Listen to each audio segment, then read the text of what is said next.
Hello, my friends, and welcome back to Evergreen Perspective Season 2. Glad to have you here. I'm here in Vancouver. We got the usual hot topics going around. We got growth, housing, traffic, the big three. Housing prices are a little high right now. Realtors have stopped calling it a starter home and just started calling it good luck, maybe someday home. Traffic seems to be getting worse by the day. I was caught in a bridge lift. I had time to listen to an audiobook and the sequel before I got across the river. So nothing new there. Then there's development, right? Vancouver's growing very quickly. It feels like every time I leave the house, there's a new neighborhood I didn't know about. I think we're about 2 weeks away from having a subdivision inside a subdivision, kind of like Starbucks inside a Starbucks, right? Which isn't actually a bad thing if the houses are affordable. But in all seriousness, these issues matter, and behind the policies and planning are people who put in the work, right? Listen to the community. They help chart a path forward so that we can grow at a rate that's good for everybody. With that, let me tell you about today's guest. All right, he's been serving on the Vancouver City Council since 2016, and voters have trusted him enough to send him back 2 more times, most recently in 2023. Before he ever set foot in City Hall, he built a career in sales, marketing, and operations, most recently with a focus on energy efficiency programs that helped utility companies across the Northwest modernize and save money. So he's someone who knows how the system works and how to make it work better. He grew up just down the road in Canby, Oregon, earned a business degree at University of Puget Sound, and later an MBA from the University of North Carolina.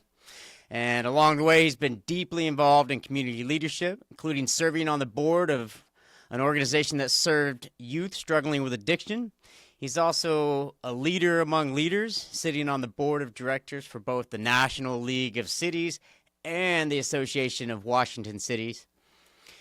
Here in Vancouver, he's been a voice of some of the toughest issues we face: equity and inclusion, transportation safety and homelessness, and housing. He's helped write the council's equity resolution, champion safety for all users of our transportation and infrastructure, and supported programs like Talking Trash, which pits people experiencing homelessness to work cleaning up our neighborhoods. So he's someone who knows the challenges, sees the human side, and is still willing to step up and keep doing the work. Let's welcome to the show the one and only Councilmember Ty Stober. Welcome to Evergreen Perspective. All right. We are back with Evergreen Perspective, and we got Ty. Man, welcome to the show. I'd like to give you great to have you. Thank you, Ben. Jump right in here. We're going to jump right in. So you were in the private sector, obviously. You got degrees, marketing, business. What was your man, I got to get into politics. How'd that come about? Yeah, Ben, I was one of those kids that was always running for something. So it's my weird need for self-affirmation that I had as a child. Somebody along the way told me if I was going to go into politics, I need to have a career first. And so I did that, and I got into my 40s, and I was like, I am not getting any younger. And for me, I want to, when I retire, I want to retire. I don't want to retire and then go sit on the dais at council. So that was, for me, was the impetus to get started and start exploring things. So what was your first memory of what did you run for first? What was your first office that you ran for as a kid? As a kid, Yeah. I was always class president, right? Okay. I never won. Never won. Finally,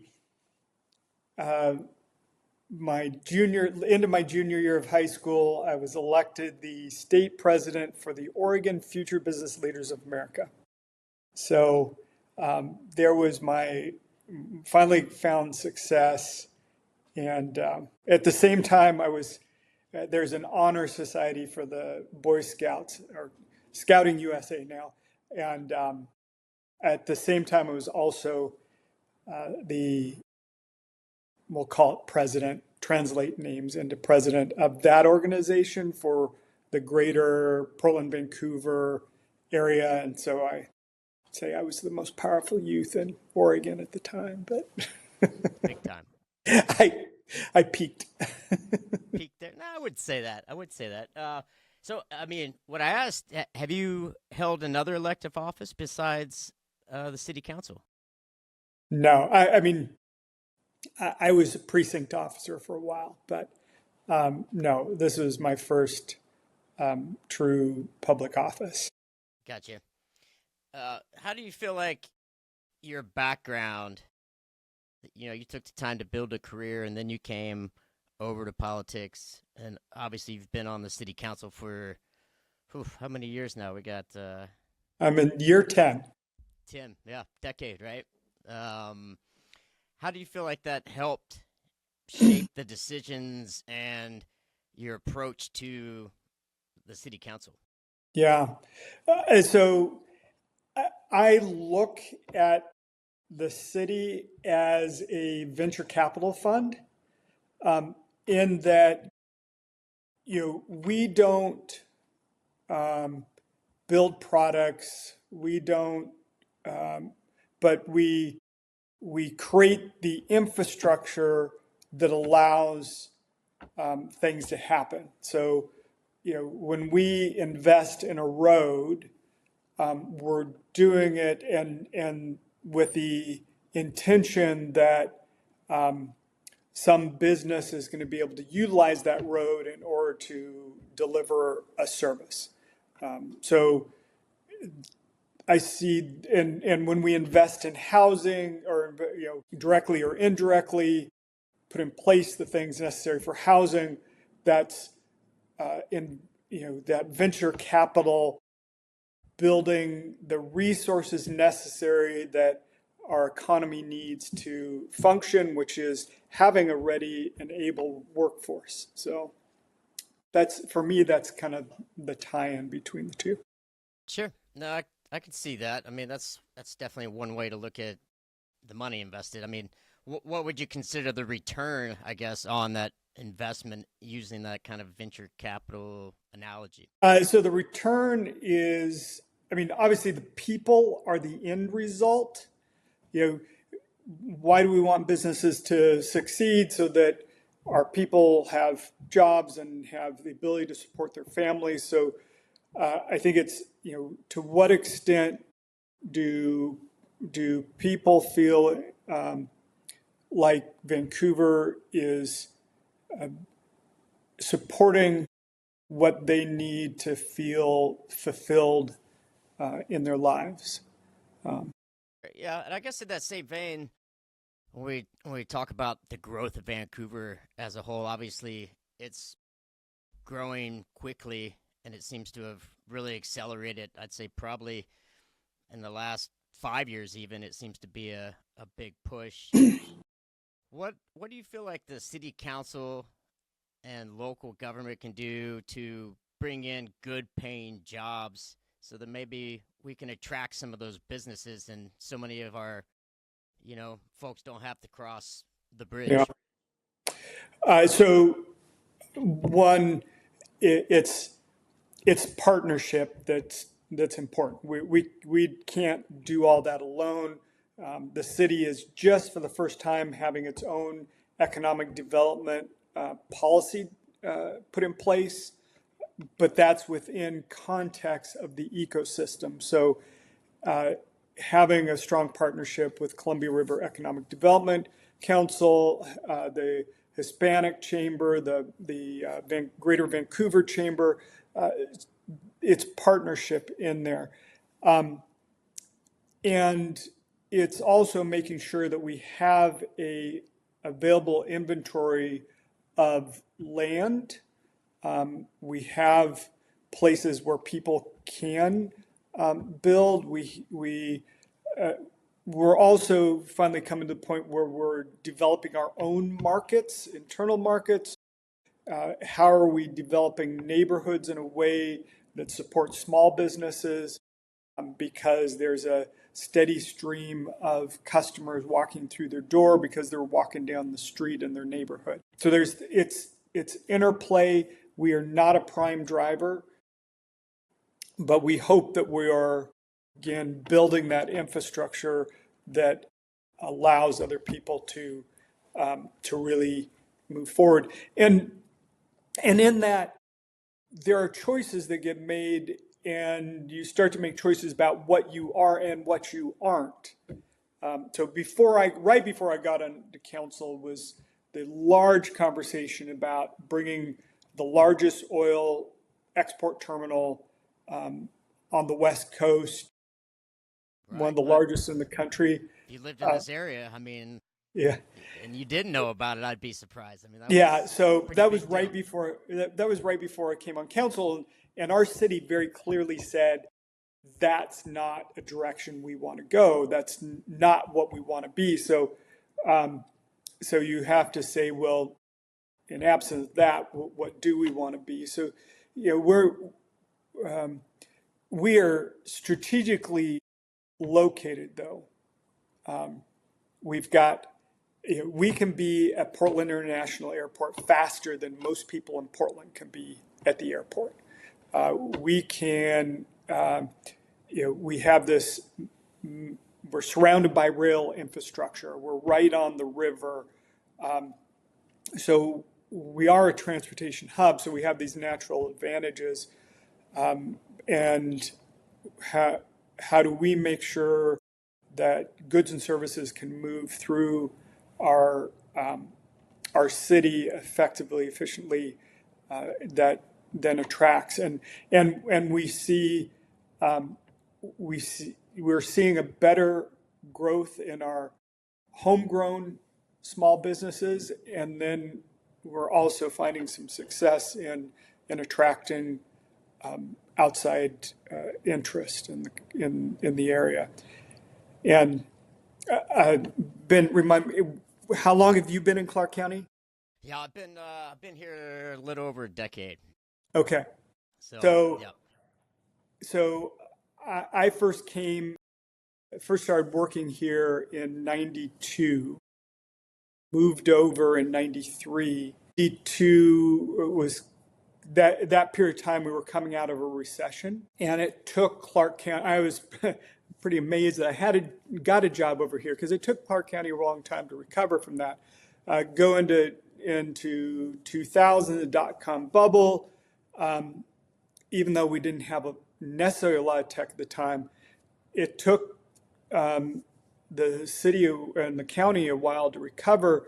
You know, luckily, that was when the city council and group of individuals in the community started to really dream about what the future of Vancouver could be. So making some strategic investments during that time. But then we hit the housing crisis, '08 all the way into 13. Clark County was hit the hardest in the state. Washington was hit one of the hardest in the country. It interesting. took us. Why do you feel like Clark County was hit the worst? What was the indicator that put that on? So I mean, the indicators were the statistics. The reason was because so much of Clark County's future and fortune had been invested in being a bedroom community. And so we were so extremely tied up in the home building industry that when the bottom fell out, there was nothing to pick us back up, right? So it was great to see. Okay, now we go another decade, más o menos, and we hit COVID, and a transformation had happened during that period of time. And now all of a sudden, Clark County is leading not just the Portland metro area in fiscal strength, but is leading the state in fiscal strength. So investments made in late 90s, early 2000s, finally coming into play. And so that's the other thing that goes back to, that whole, and if somebody comes in, oftentimes people say, well, businesses or government needs to be more like a business. Then there's that expectation for something immediate to happen. Well, that's not how government functions. And that's another reason why I like the venture capital viewpoint better, because when you're doing a first round, seed round funding of a startup, you're not expecting to get paid back. If you're probably thinking, if I get something back in 5 years, I'm going to be good.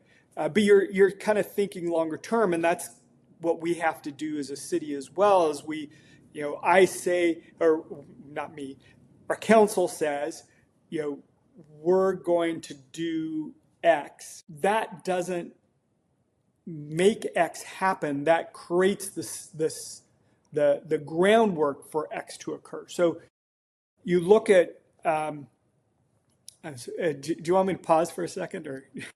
Okay, so you look at the waterfront, which is before me. Okay, I came on just as we were cutting the ribbon on the Grant Street Pier and the waterfront park. Those investments, the investors that came in and bought that property when the paper mill went away, those investors, and then partnering with the city, that was happening in. What year was that? It was happening in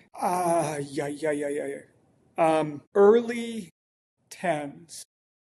I think when things really started to come together was about 2012. We didn't have really a groundbreaking.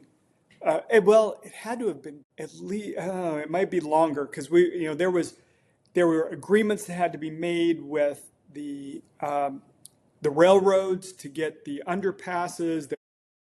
So all this stuff had to happen. And it had to have started in the late 2000s because then the credit market froze up, and so things just slowed really down. Thought we're going to go faster, ended up going very slow. And so it's like a decade before something is ready to be moved into. Right? Sure. And another. Was there any? Do you know? I don't, because it was slightly before your time down there, but I mean, you've probably been I talking was at it. paying attention. Sure. How much investment from the city of Vancouver went into the waterfront? Primarily, it was the street investment. So it's infrastructure pieces. Yes. But we're probably talking all the infrastructure pieces that go with that street, right? Like water, sewer, electric. Yeah. The park was a partnership. So that park would not have come about had it not been partnership with the developer. And so there was a lot of partnership involved. Who was the developer down there? Can you talk a little bit about who that developer is and how they, were able to land that, that contract basically? Yeah. And, because there's obviously, a lot of loud voices out there. There's always a little controversy around all large, governmental contracts. Yeah. So the lead on that is Graymore. And Graymore has done other projects throughout the city, but throughout the entire Portland metro area. But this was the first time they were doing an urban style development. I am afraid to start listing other names because as soon as I list one, I'm going to be told the others that I missed. But there were some families, some Vancouver families that came along with Graymore, that Graymore was able to bring in. Sure. that provided the funding in order to purchase the land and start the ball rolling. Right. And what is Graymore based out of Washington? I think they're on the other side of the river. Sorry. No, you're okay. Too many details. No, Keeping no, it's a lot of details. my little pea I brain. yeah, no. I think what I often wonder is, when we're talking about, because we talk about it a lot as, public figures, community leaders, about trying to keep everything homegrown and good wages for local folk, right? And then I think some of the criticism that comes in with the waterfront is that there's a lot of outside entities that came in. Possibly they didn't allow as much local business owners or small business owners into the spaces as it sits. And can you speak to a little bit on, why there wasn't a higher level of focus on, really keeping that more homegrown? So, I mean, that's true. That's a really tricky pathway to go down. There's a lot of there are there are several chains, restaurants there, but they're not necessarily national chains. Sure. They're Washington for the most part they're Washington State chains, and when you're building that type of development, you've got to get a certain rate of return. You need to have you've got to charge certain rent rates, and the city didn't own the property, right? So yes, we helped facilitate it, but we didn't own it. We couldn't say you're going to. Now the port owns a big chunk. And as you know, they're doing their development now, and they're going through this long process to put in a new public market. The port, being a public entity, can have a different set of return matrix, and so that waterfront market is going to be a lot more local business, right? Gotcha. Startup Right. type of things. Right. Coming across the railroad berm.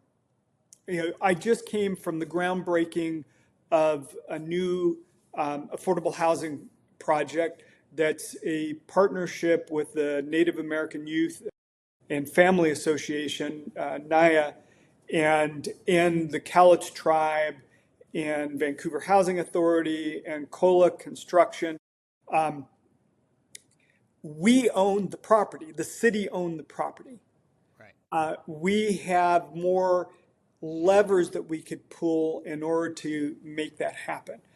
The rest of that development is going to be market rate, but even within there, the intention, I hear from people that say they don't feel comfortable on the waterfront. They don't feel like the waterfront's for them. And so we're trying to be very intentional with the waterfront gateway.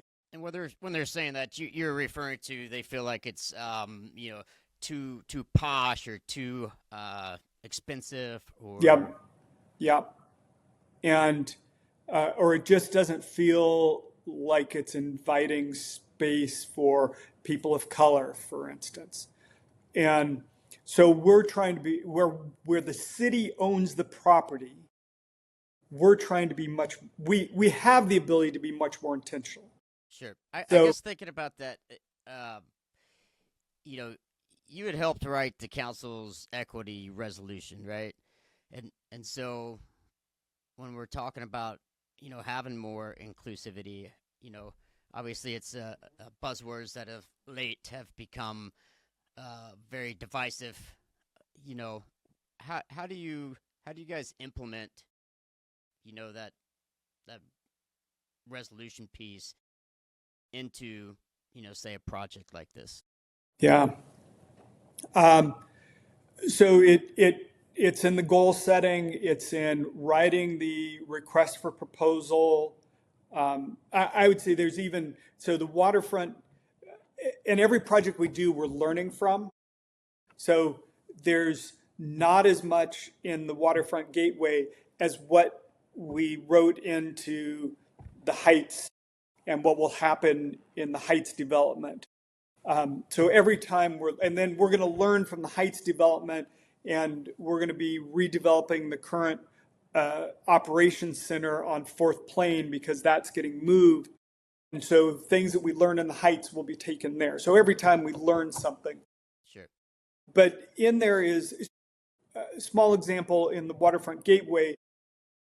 In the thought process in where we want to get to is a maker's alley was one of the items, which again would be smaller retail spaces for somebody who's starting up, and we've set really big targets for ourselves in the Heights about the kind of businesses we want to attract there, businesses that will, like the diner is a beloved institution in the Heights.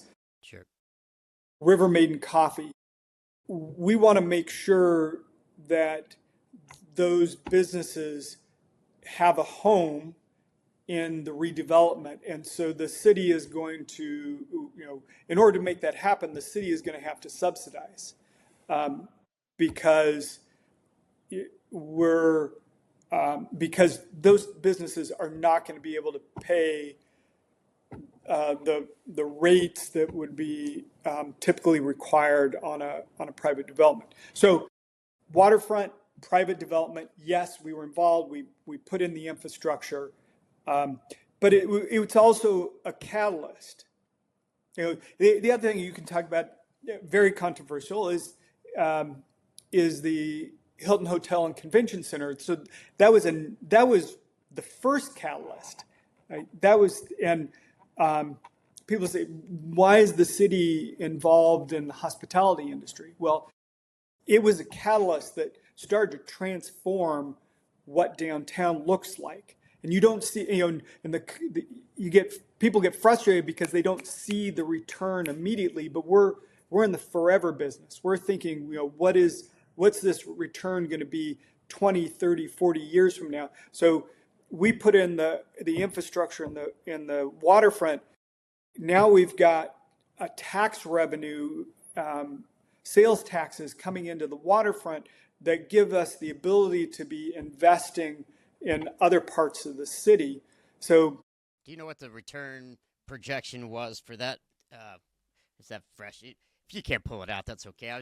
I just get real curious, and if I have somebody here, I'm gonna ask them. But I was just curious if there was a number.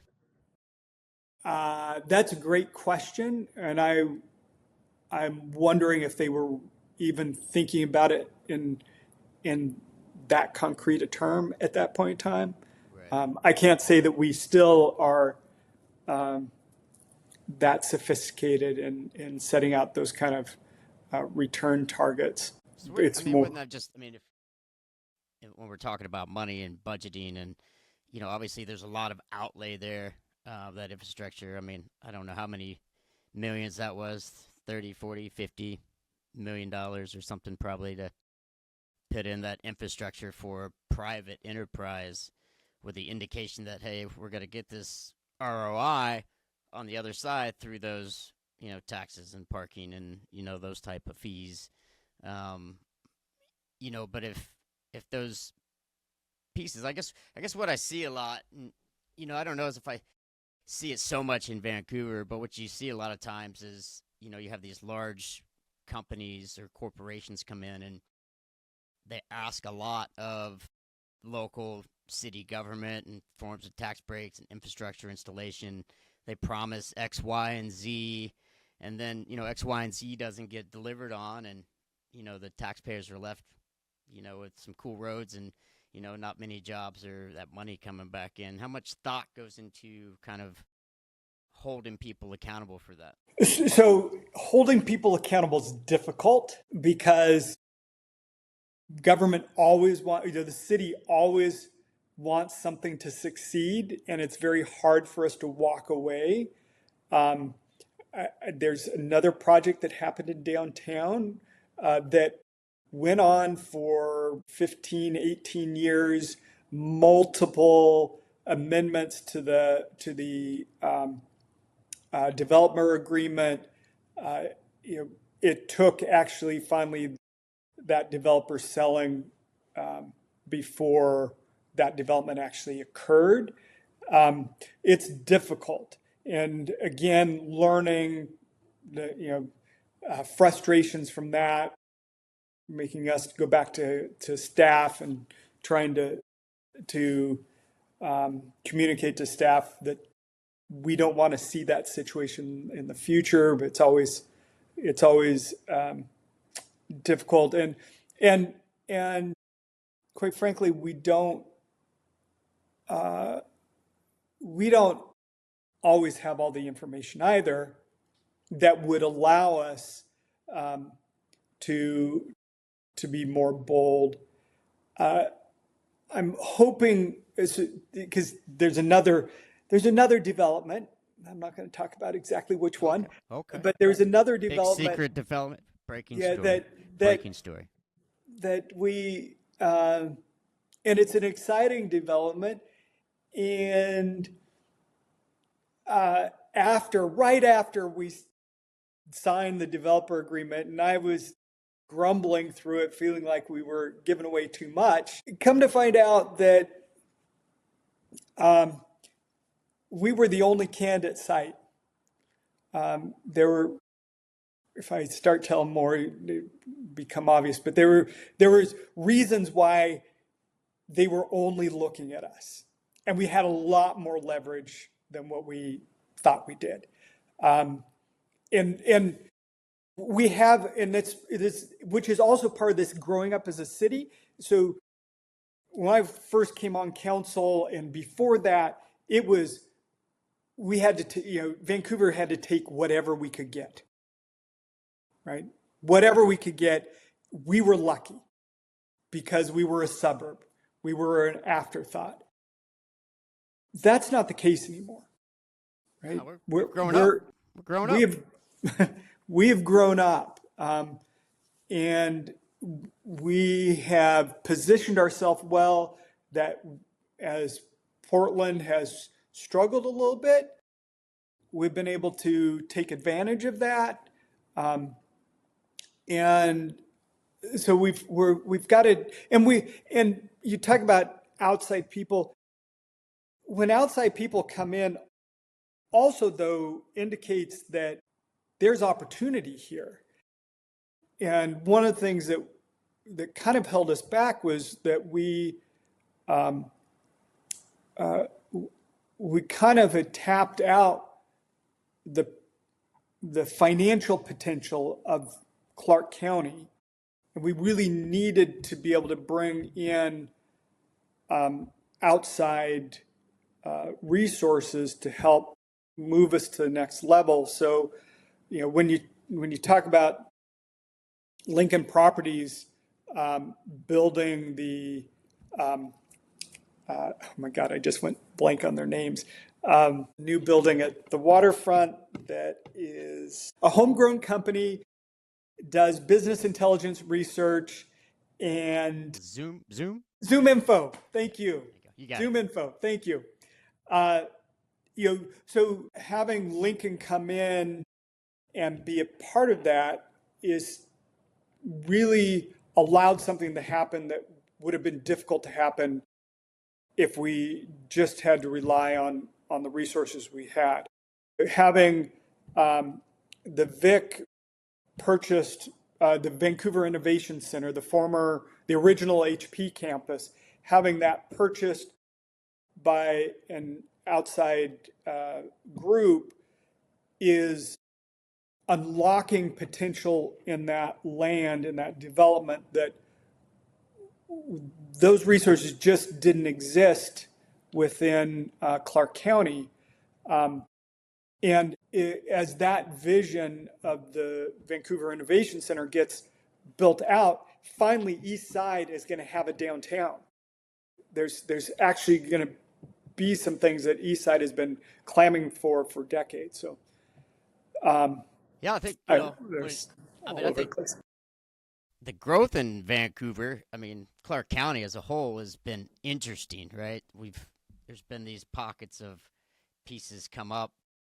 How do these projects usually come about? We talk about like the waterfront, when we talk about the Heights, when we talk about the other secret squirrel project that we're not going to No, mention. no, no, it's already happening. I just don't want to badmouth anybody. No, no.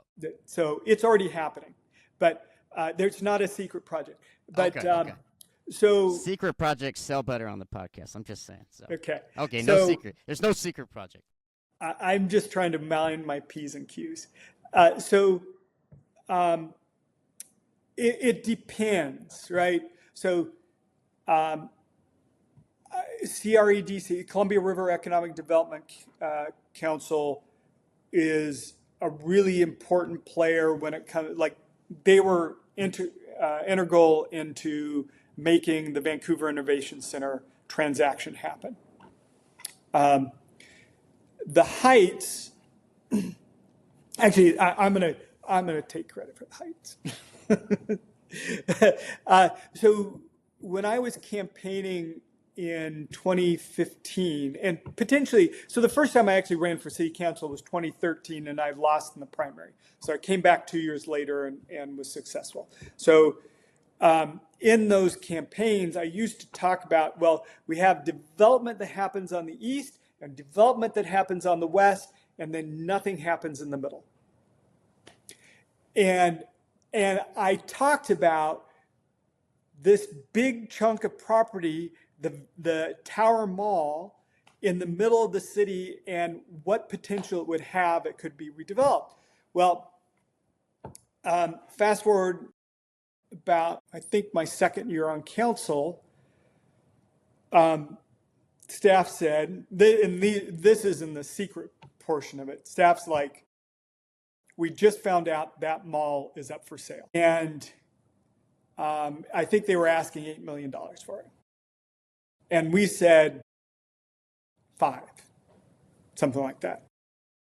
I could be off by $500,000, but we said 5. And they rejected our bid.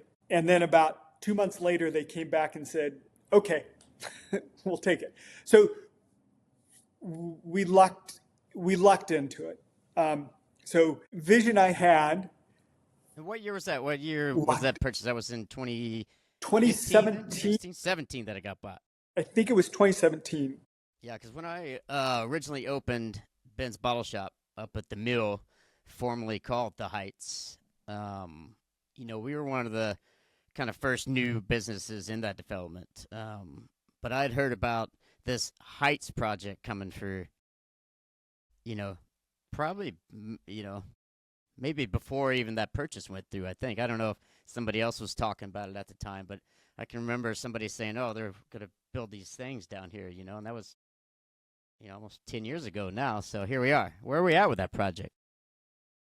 So this last Monday, we finally signed a purchase and sale agreement for the last bit of land that we need to build the roads.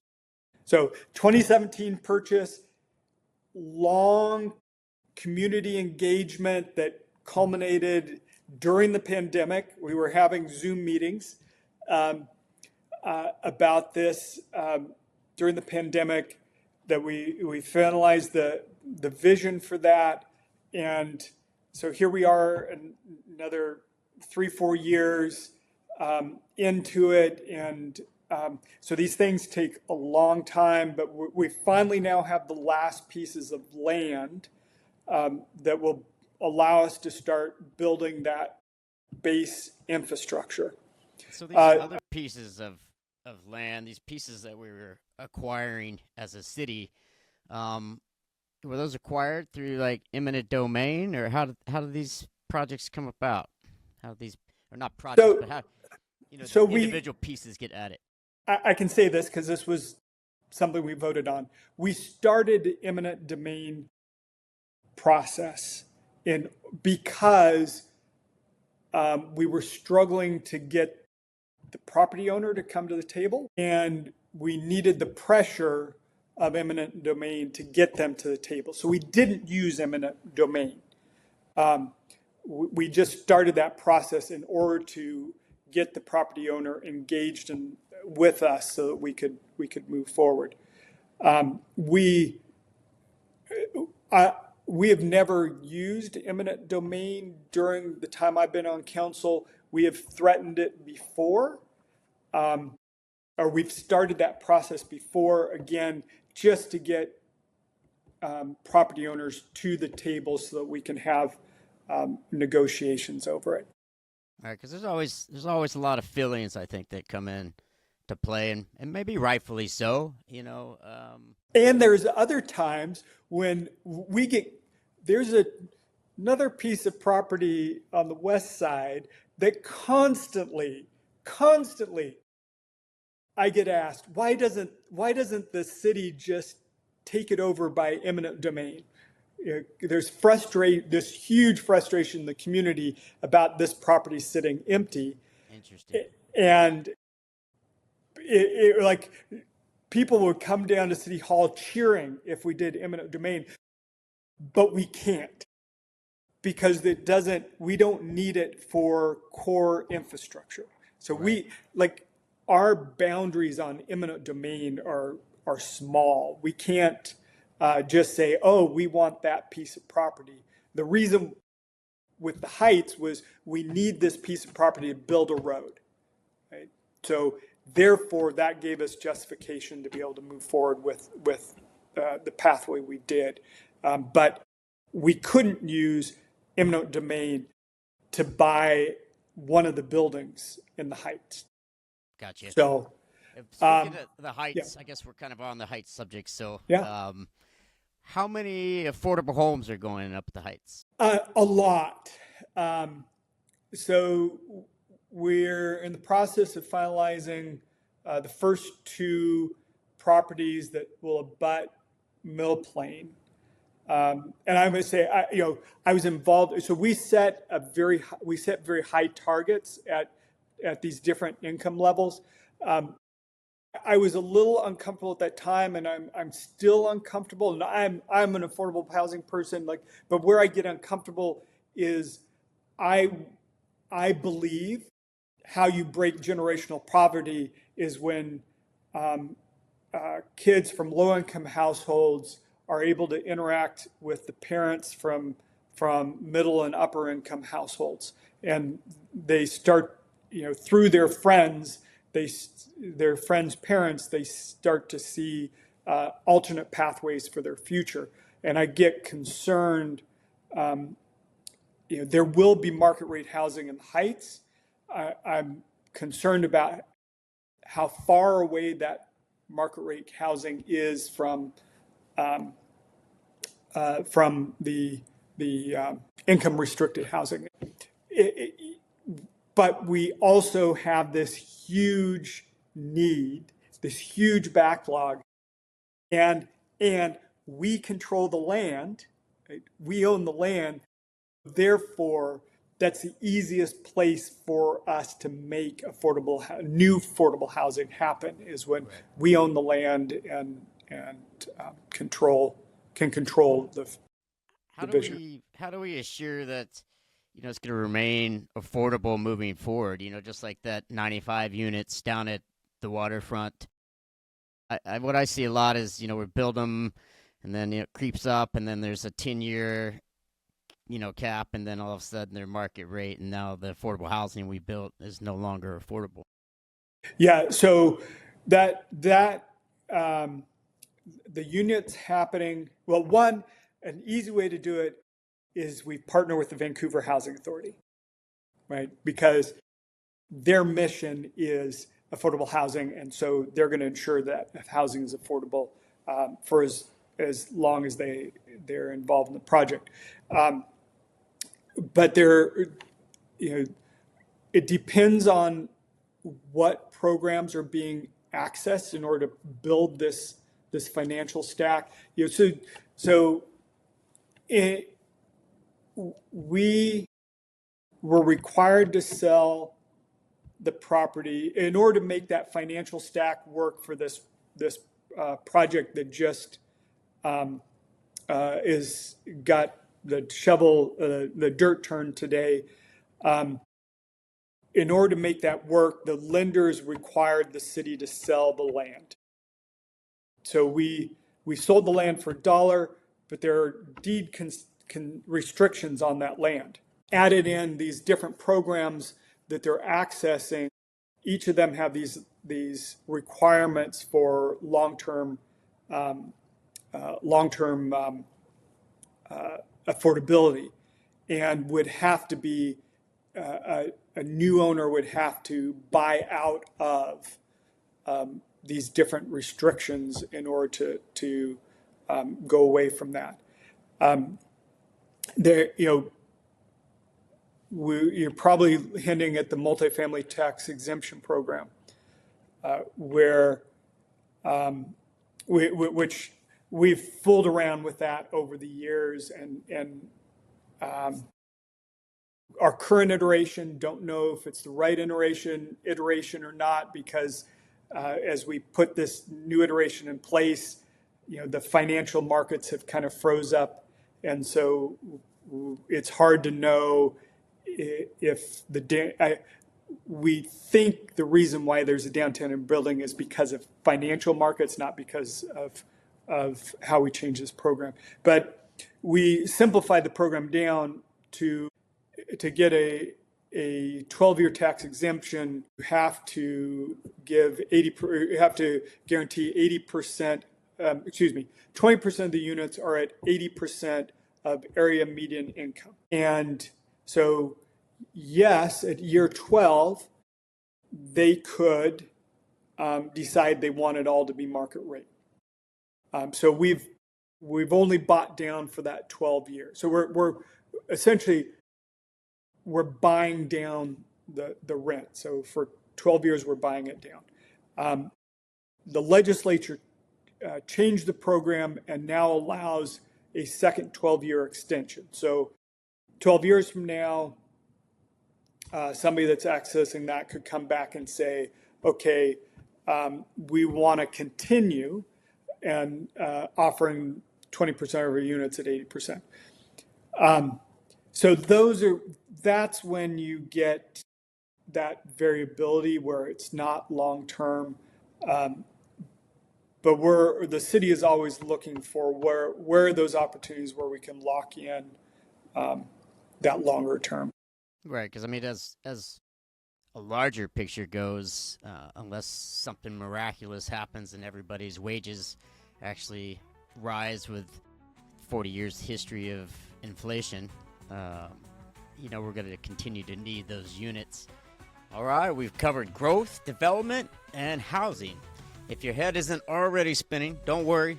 We've got bridges, traffic, homelessness on deck. That's all coming up in part 2 of my conversation with Councilmember Ty Stober.